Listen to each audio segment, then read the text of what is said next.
So I'm gonna try out something new today. I have been reading a lot of stories, a lot of works of quote unquote literature from a certain website that may or may not be known. Goes under the title of Wattpad. You might know about it.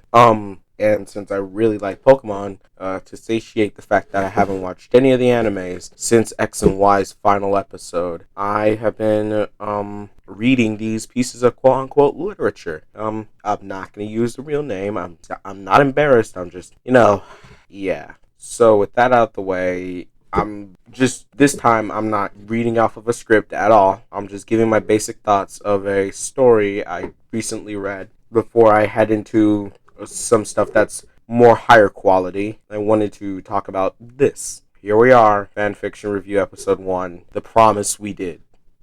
So, I had recently just finished reading Love in the Time of Turbulence, and also caught all the way up to Tryst with Destiny, The End of the Beginning, and Alpha and Omega, as those latter two stories are still being updated, while Love in the Time of Turbulence is a part of a full series. And I decided that I want to take a small break from reading works from big creators. And when I say big, I mean just generally known in shipping fandoms. Because, I thought it would be nice to read something from a smaller creator and see what it's like on the darker side. I just wanted to see something new, something fresh. Kind of got that. Not gonna lie. When I said basic thoughts, that was a complete lie. I'm gonna go in depth, kinda. Not too in depth, but I am gonna not spare a few details. Let's talk about the good first. The good things I like about this, well, I can definitely tell that The Promise We Did is a turning point for this author. They definitely improve throughout the entire story. It starts off with them using a lot of overly verbose grammar, a lot of improper grammar, which I won't blame them if their first language isn't English. I wouldn't blame them, but I wouldn't know. They do tell you out loud what point of view it switches to, which that does kind of get me kind of riled up. When you could just, for example, have a paragraph break with like hyphens, X's, underscores to show that it's a split, and then have different context clues. They also do that with time skips. They just say it's a time skip. If you're gonna say it's a time skip, at least give either a general idea like later, afterwards, that night, or say exactly how long it was. Um, Ash and Serena do end up having sex in one chapter. However, it is very much implied. It ends with that chapter saying that Ash and Serena kissed, and then the next chapter starts with Ash getting out of bed to put on his clothes. I very much like that it's implied rather than outright stated they had sex, especially with this being able to lead up to a joke where Gary says, "Oh, you didn't think I wouldn't notice that clapping when me and Dawn passed by your room last night." Spoiler alert, Dawn and Gary are a thing in this one. I really don't care. Come for a different pairing because, I'm stuck in my 7-year-old mindset and I'm clawing for a way out desperately. But, yeah, these are pretty good things about it. I like the formatting of Pokemon battles. It's very different. I do wish that they would do different stuff with point of view, but I really like how this story is just a turning point for this author. They're definitely getting way better with what they're doing.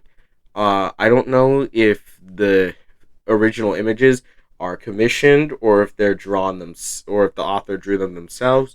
Either way, I like the original pieces of art a lot. They're really good, especially to set the tone of the story. And sometimes he uses this fan art as a way to show instead of tell, which I like, especially since that this is fan fiction. There's not really a big outlet to show instead of tell. There's one thing that absolutely makes this the most perfect amore shipping fan fiction I've ever read in my entire life. And and it's this.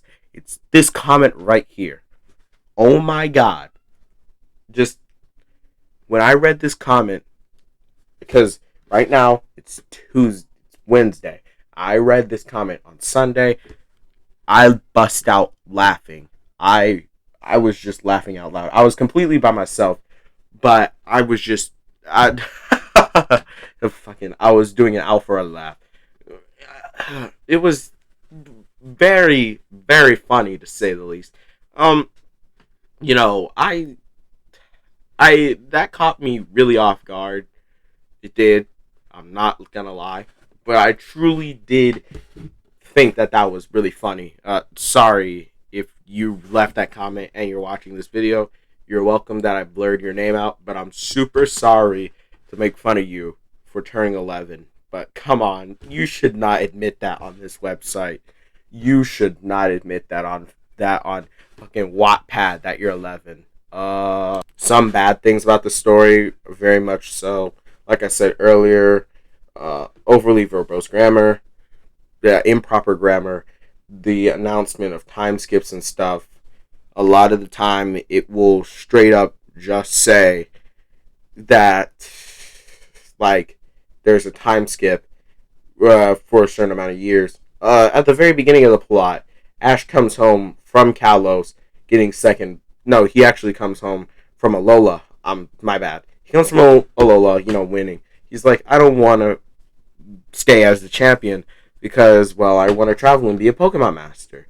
And then immediately leaves to not only catch a Riolu, just so he can have the fanfiction standard of a Lucario, but also so that he can go and obtain what? I forgot. Oh yeah, so he can go to Mount Moon so that he can get training from Red, who we don't figure out it's Red for another 2 chapters. I mean, it's pretty obvious that it's someone either related to Ash or Red in general, or just any of the characters from the mainline games or manga instead of the anime, because we wouldn't, or an original character, but it's very obvious that it's not someone from the anime. And also Ash states that they don't have a shadow. So the plot twist that Red dies isn't sad at all. Like, no, it's not that sad. We already knew Red was gonna die because Ash literally says he does not have a shadow. Also, the fact that Red is Ash's dad. Well, I noticed that this story came out really recently, like March. So, hey, I wonder where we could have ever gotten the whole Red is Ash's dad thing. If you look at it from a general standpoint, there's a ton you could just be inspired to think that on your own. But if we look at this if we isolate everything else and we look at only Wattpad, there's few, like one big Pokemon fan fiction that really would have nailed that idea into their head. I'm not saying that it's necessarily that fan fiction.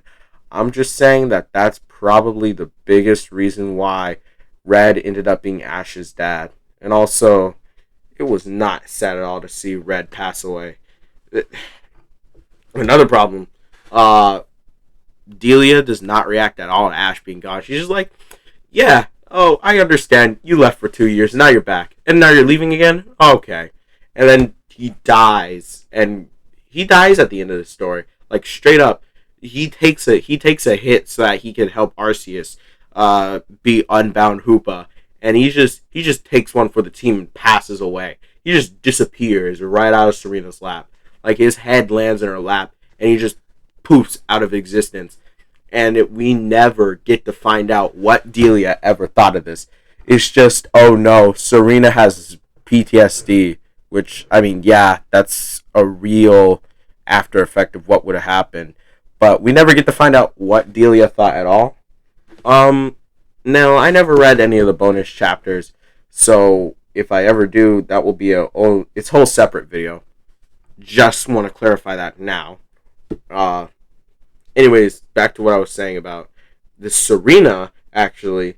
She just, in her final performance at the end of the last chapter, she's like, I don't know if I'm hallucinating or not, but I'm gonna do my best to perform for Ash. And instead of, any normal person, if they think they're hallucinating about someone they deeply loved and cared about that much, who died right in their lap, you maybe think that thinking about them and believing that you hallucinated hearing their voice would be very depressing. But nah, Serena just says, yes, this is my chance to go in stride. And I just go, okay, that doesn't really make any sense. But you do you, boo, because Serena's really pretty. And yes, I'm putting that out there. People can know that I think an anime character is very pretty. I don't care. Let's see. The very, very, very overuse of the phrase freshened up. Just say they got ready. You don't have to say they freshened up. You don't have to. That really grinded my gears. You don't have to say they freshened up. You can just say they got ready for the day. Or you could say that in a multitude of smaller ways.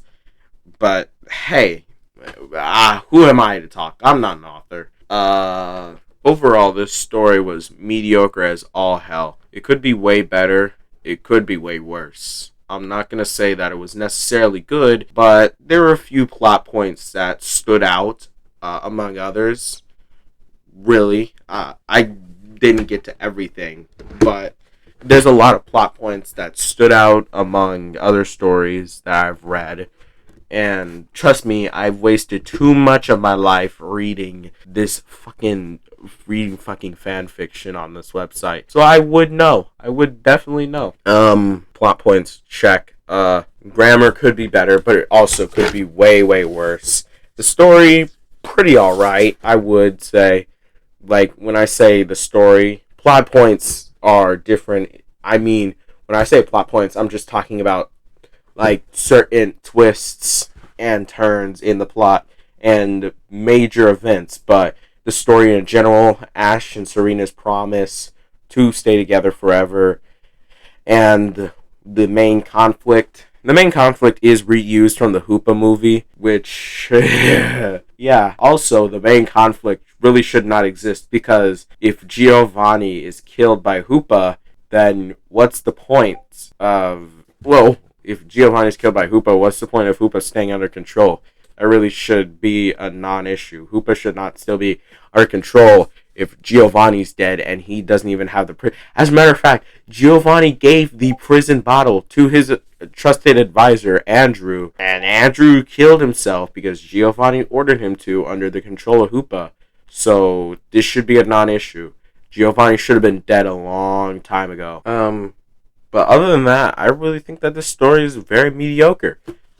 Yeah, that's just my closing thoughts. Wow, this was like way, way more straightforward than I thought it was. I really should have had this done a long time ago, like yesterday, which it's 12:26 right now. So yesterday is probably just like half an hour ago. Really should have had this done then, but I didn't because I was too busy playing Black on a very, very legal, normal DS that is not an emulator at all. Bye. Yeah, also, I forgot to mention the fact that they loop around from Lumios to Vanderbilt, Aquarg, Santolin, and then back to Lumios really doesn't make any fucking sense. Like, if you're gonna have this big of a group, why the fuck would you limit them to just fucking the first four towns in Kalos? Let alone, why would you exclude Silent and Iris? I get that the black and white anime wasn't as good as the rest of them, but like, fucking, you exclude Silent and Iris. I mean, I guess that's alright. I really don't give a fuck, but like, yeah, okay.